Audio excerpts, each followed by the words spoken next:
Originally, I was ready to make a video about how evil teams were becoming stale because they were becoming less and less important, well, plot-wise. But Everything changed when Pokemon Scarlet and Violet came out. I was so ready to just dig into how the 2D games' evil teams were so good and how they've just gotten worse over time. What I least expected was to absolutely love Team Star. Because of this, I've been wrestling internally about how I was going to approach this topic. To be honest, a lot, but not all, of my other topics regarding different aspects of the mainline Pokemon games' staleness has been kind of addressed in Pokemon Violet and Scarlet, and if they weren't, I could easily look past it because the game itself was enjoyable to play again. When going through Pokemon Sword and Shield, I could see how there were many ideas that the game wanted to have, but none of it was fleshed out.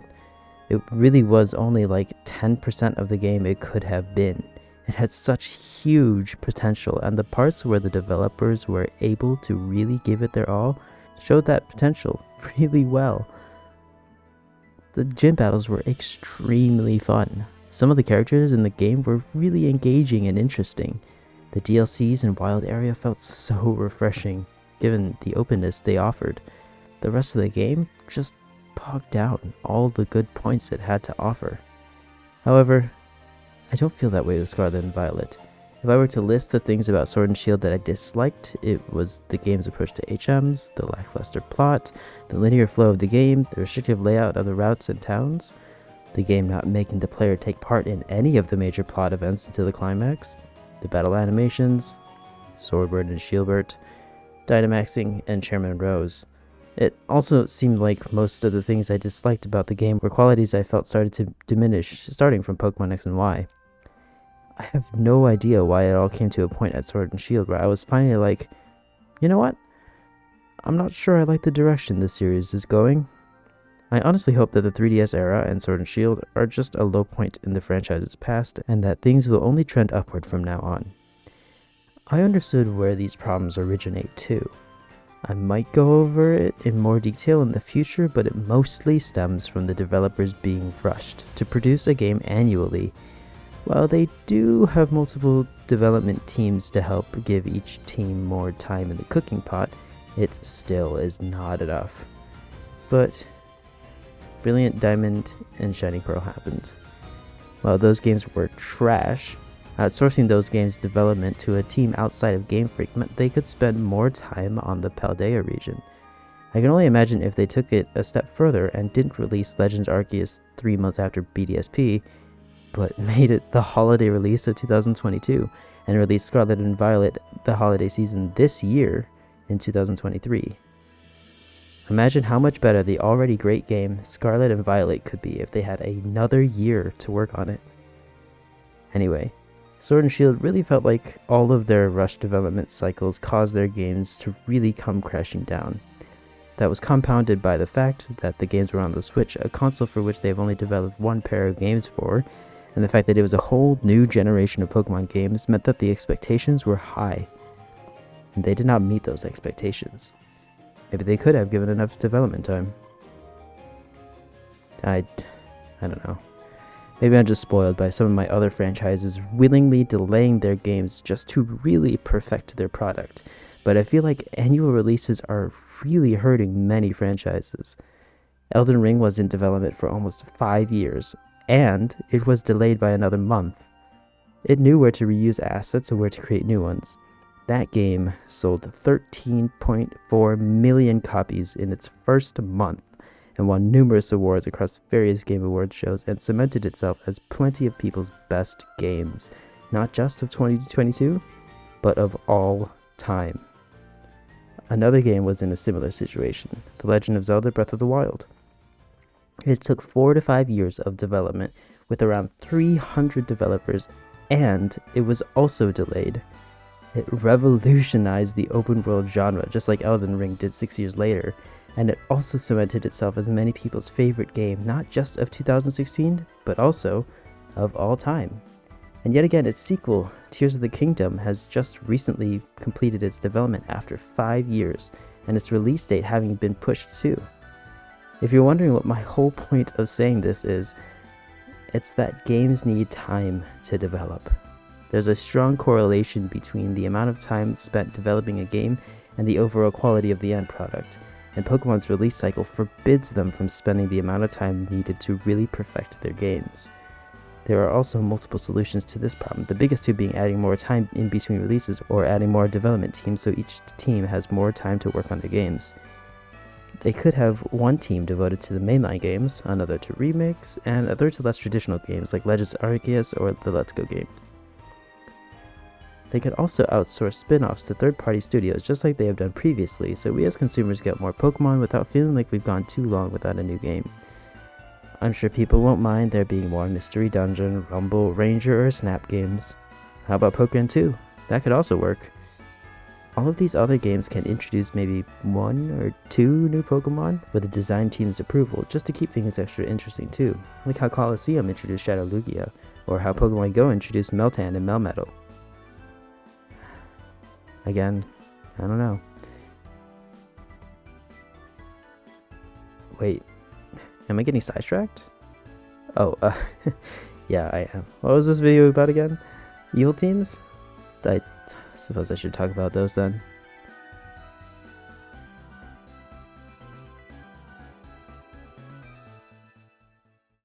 These are Team Rocket, Team Magma, Team Aqua, and Team Galactic. Team Rocket was in Pokemon Red, Blue, Yellow, Gold, Silver, Crystal, and all of their remakes. They also appear in many of the other Pokemon games since they're the OG evil team. They show up in Pokemon Go and the Pokemon anime, to name a few other places. They also got a second time in the main series spotlight with Team Rainbow Rocket in Pokemon Ultra Sun and Ultra Moon. Essentially, Team Rocket is the Mafia. They are evil for evil's sake, as are the rest of the teams in this era. They are shady, they steal Pokemon, just because, and they have a whole crime syndicate with secret hideouts and influence over many corporations. Team Rocket is headed by Giovanni, a mafia boss type personality. However, as cool as that may be, it doesn't get much deeper than that. There's no secret agenda that they have or a certain philosophy they are trying to push. They just want to gain as much power as possible. That doesn't mean they are bad. On the contrary, they are extremely cool. Team Rocket was directly responsible for making one of the most stereotypically badass villains of the game, Mewtwo, after they failed to clone Mew. They also managed to invade and steal from Silph Co. Company headquarters, which are the manufacturers of the Master Ball and the Silph Scope, which can see and identify ghosts. I also feel the need to mention Jessie, James, and Meowth, who, despite first appearing in the anime, were so unintentionally lovable and dorky that they lasted throughout the entire Pokemon anime until this year. Everyone loves them so much they were written into Let's Go Pikachu and Eevee. They outlasted all but Ash and Pikachu.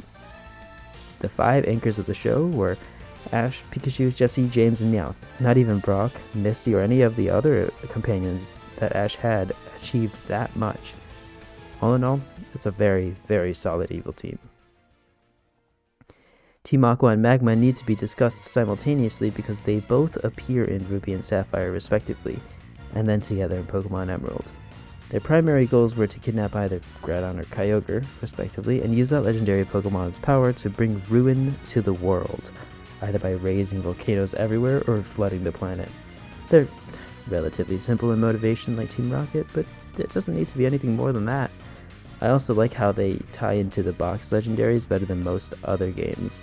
Team Magma is very closely associated with Groudon, and Team Aqua is very much linked with Kyogre.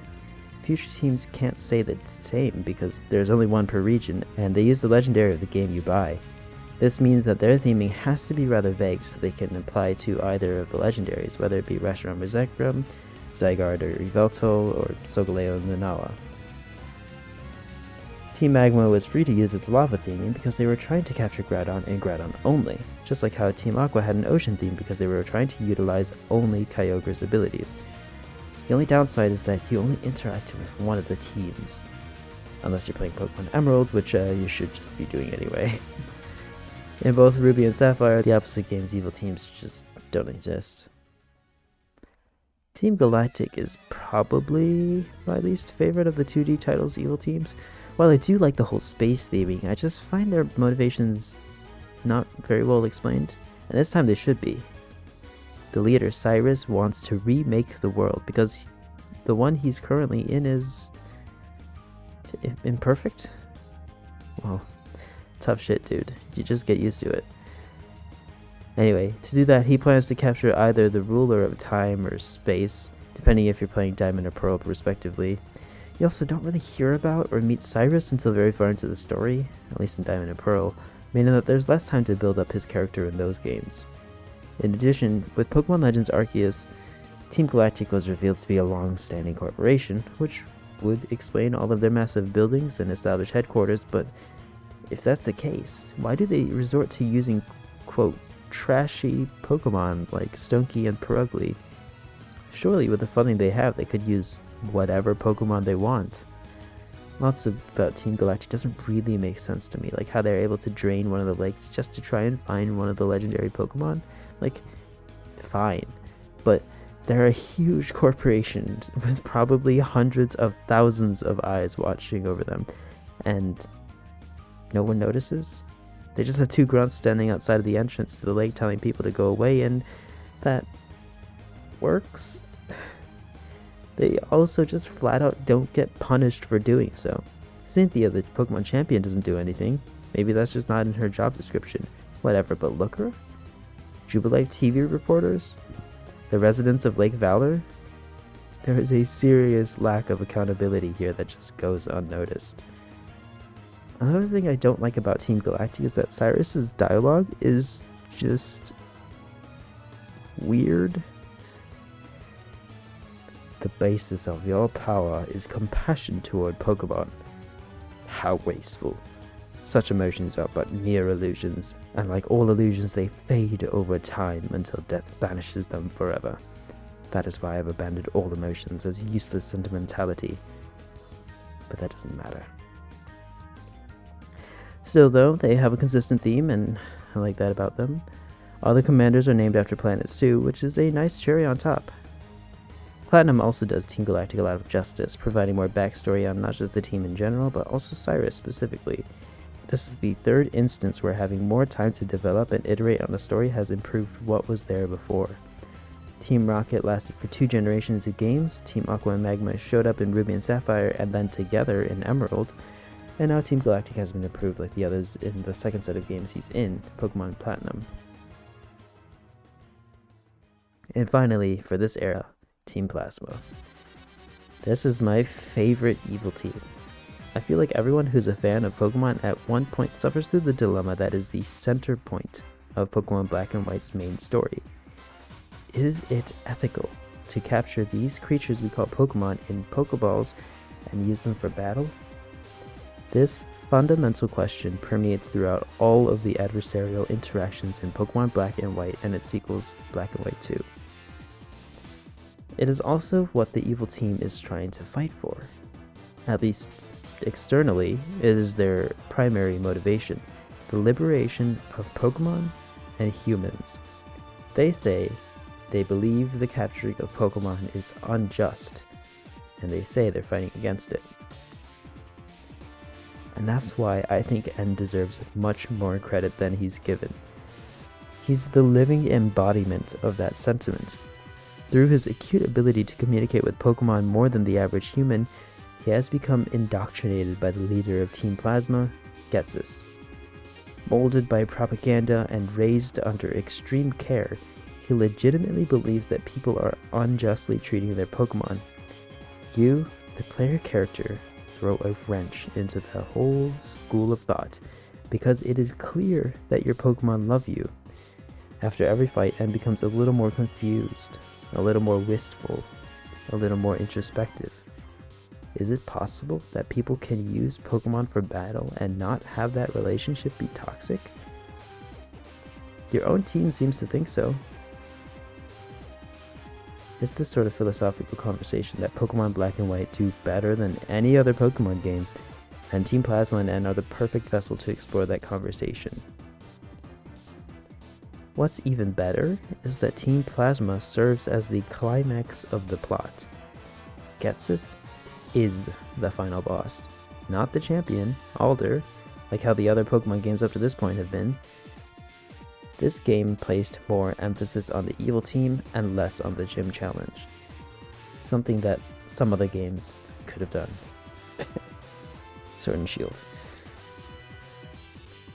While I agree that the sentiment that Guess is coming along and revealing himself to not actually believe in his team's mantra and that Pokemon fighting is unambiguously and distinctly not a bad thing, and this whole backstory of Guess's undermines the whole plot, I think that's not enough to discount the rest of the story. Pokemon Black 2 and White 2 also use Team Plasma, but differently. Since this is a sequel to Pokemon Black and White, Team Plasma has reformed into the good guys. Well, at least some of them have. Getsus and the other Team Plasma members are still running rampant, but some of the grunts have teamed up with themselves to become something of an animal hospital or kennel for Pokemon. Black 2 and White 2 also introduce another major character that acts as one of the primary antagonists in N's place now that N is nowhere to be found. This is Chorus, and he is searching for how to make Pokemon as powerful as they can be. While not as morally gray as N's motivations, he's still not totally evil. He's not motivated by political power or control. He's just a scientist trying to bring Pokemon to their truest potential. And much like N, it is the player that provides him with the answer to that problem. Even though he can't speak with Pokemon like N, you dominate him in battle, and that causes him to realize that the best way to raise your Pokemon is with love and friendship. Pokemon Black and White show you that most Pokemon love their trainers, and their sequels show that that love is what gives them their powers. It's a bit cheesy when spoken out loud, but I like it.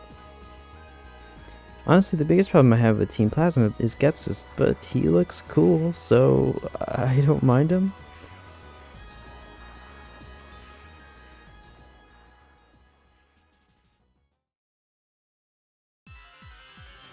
That brings us to the end of the 2D era's evil teams. Next up is the 3D eras, and this is where the quality really starts to go downhill. So, with Pokemon X and Y came Team Flare. My thoughts about them, summed up, is that they are just forgettable. I don't despise them, like I do Macrocosmos or the Misfortunes, but I just simply don't remember much about them. And it's a shame, because there's a lot that's cool about them. They straight up nuke a town. Yep, they do that. Team Galactic might have drained a lake, causing a few Magikarp to flop around, and Team Plasma may have frozen Opelucid City over, but those two acts of destruction pale in comparison to leaving a crater where there was once a town. Frickin' metal. I think their motivation is that they want money? Honestly, I don't care enough to look it up. Some other memorable things about Team Flare is that they have one of the Elite Four as one of their members. One of the admins is the antagonist of the post-game story, which is my favorite out of all the Pokemon games. They caused a blackout in the biggest city in the region, Paris. I mean Lumio City. Lastly, while I don't talk about music much in these videos, because they are 90% bangers, I will say that Team Flare has my favorite evil team battle music. It's simply a banger. Other than that, they are pretty forgettable, like the rest of X and Y. Sun and Moon's evil team is Team Skull, which I also don't have too much to say concerning them. I like them. They are really the first misunderstood evil team, a group of gangster delinquents with a very unique style. Their music even has words in it.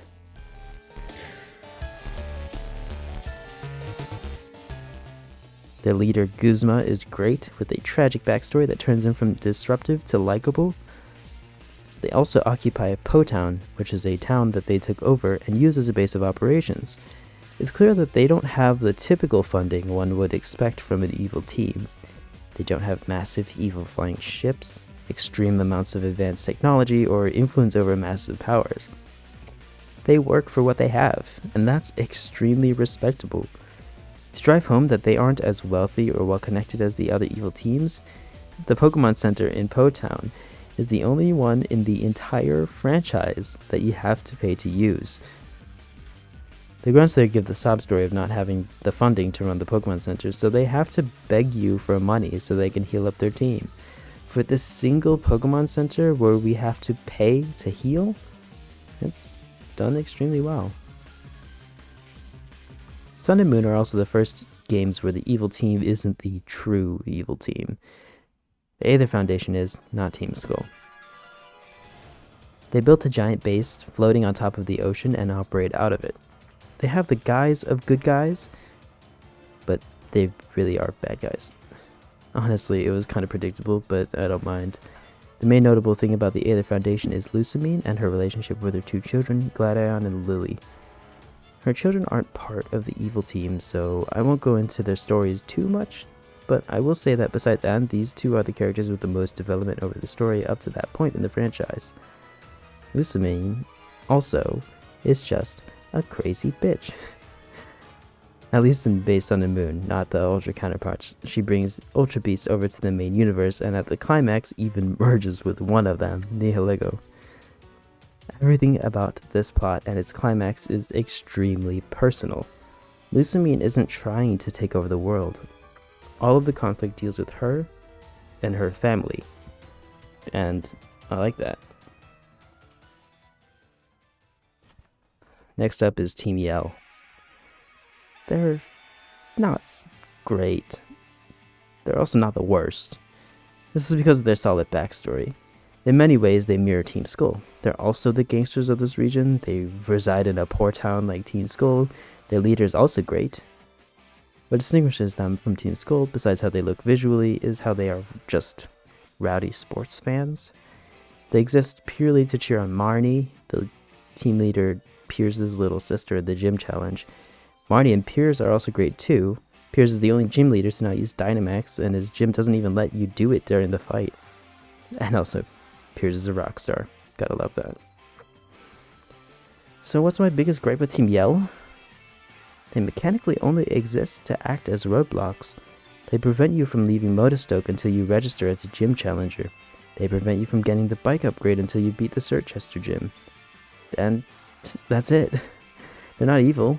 They're not nuanced. They're just kind of annoying.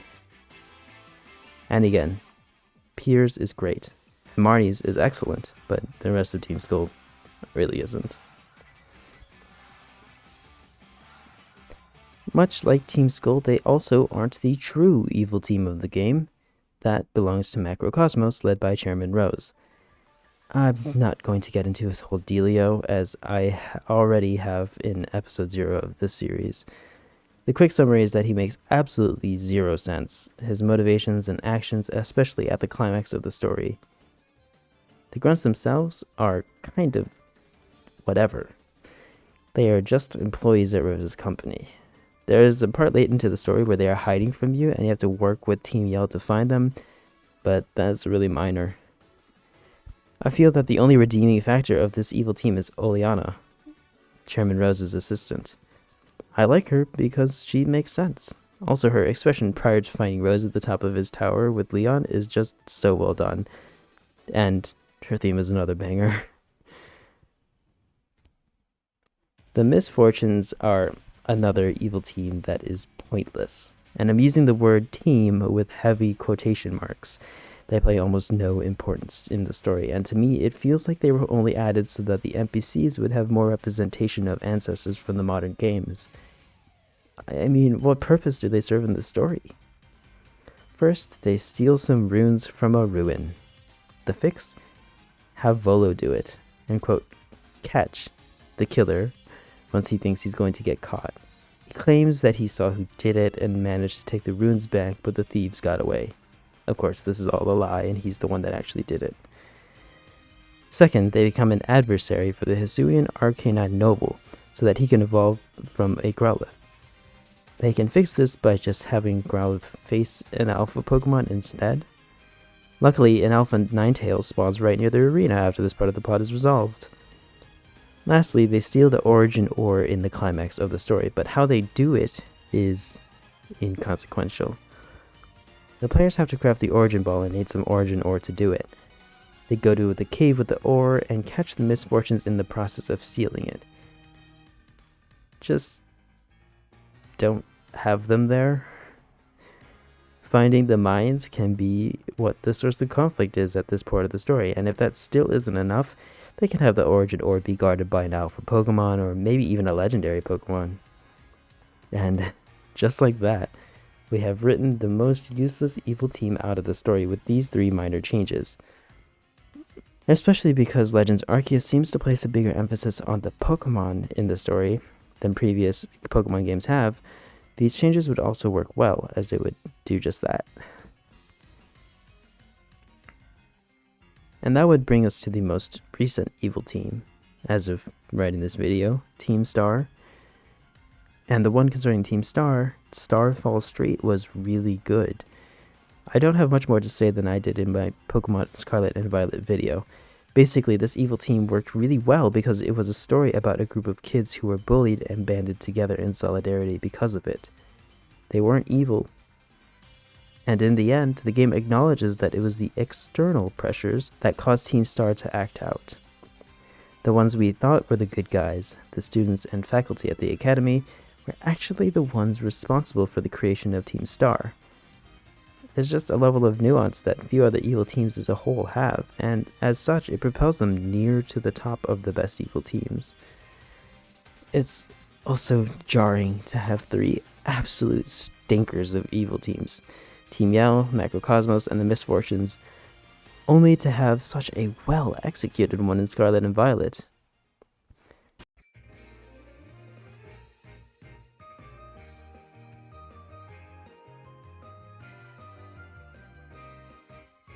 Now that I think about it, the evil teams were another one of the reasons I felt the Pokemon franchise was starting to get stale. Generation 8 was just filled with my least favorite antagonists, starting with Team Yellow and the Macrocosmos and Sword and Shield, followed by Team Galactic and Brilliant Diamond and Shining Pearl, and then with the Misfortunes in Pokemon Legends Arceus. I'm very glad that Scarlet and Violet changed that, and I can only hope that Game Freak keeps this level of quality up for future titles. Speaking of future titles, what would I like to see going forward for evil teams? Honestly, my hopes are very vague. The most specific I can get is that if they are going to be in the story, they need to be what the story focuses on, or they need to just not be in the story at all. Game Freak also needs to take inspiration from other great villains from other media and incorporate what makes them great into their own works. Think of villains like the Joker, Thanos, Sauron and Saruman, Darth Vader, and Lord Voldemort. Not every one of them needs a tragic backstory like Sauron, Saruman, or Thanos, but every one of them is so well integrated into the stories they come from that they don't need to be.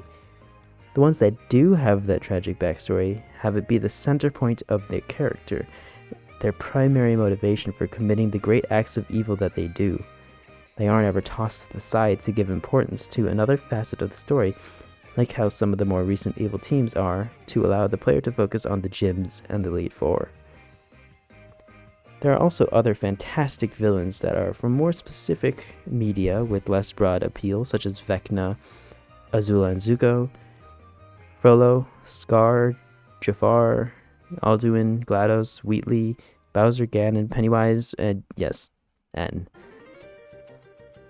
Game Freak now more than ever has such a wealth of different characters to analyze and draw inspiration from. What would be even better is if Game Freak hires a professional writer to join them when they come up with a plot. That way they can get more opinions on what should go into their story and characters, which includes the antagonists and evil teams. One idea I would like to see the mainline Pokemon games explore, at least once, is to make the main antagonist a Pokemon instead of a person. Of course, doing such a thing would require a ton of care. There should be absolutely no dialogue spoken by that Pokemon. Something like the Monster Hunter games could be a good inspiration for this kind of story. While not exactly known for the gripping plots, I think those games do a decent enough job of having the main antagonist be a creature without having them be actual living, breathing, speaking, and thinking humanoid characters. If in this supposed story, Game Freak wants to make an evil team, they can just take the route where they are worshippers of some divine entity that is just a Pokemon, which might act as an evil, vengeful god. They already tried to explore a little bit of this plot in the post-game of Legends Arceus with Volo and Giratina.